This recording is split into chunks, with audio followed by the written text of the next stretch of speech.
Hey everyone, welcome back to the channel. In today's video, I'm going to show you how to remove Workspace from Slack. So, if you are looking to tidy up your Slack or just want to get rid of a workspace you no longer need, we have come to the right place. Let's get started.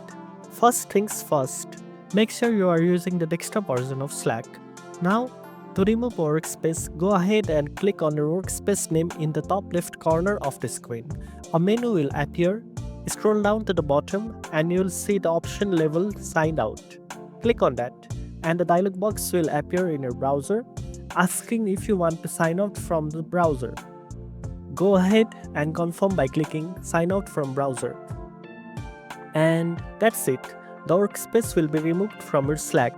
Remember, this action doesn't delete the workspace or remove your account from it entirely. It just removes it from your Slack app on that device. So that's how you remove Workspace from Slack on desktop. It's quick and easy, right? I hope this helps you keep your Slack organized. If you found this video useful, don't forget to like, subscribe and hit the bell icon for more tech tips. Thanks for watching and I'll see you in the next one.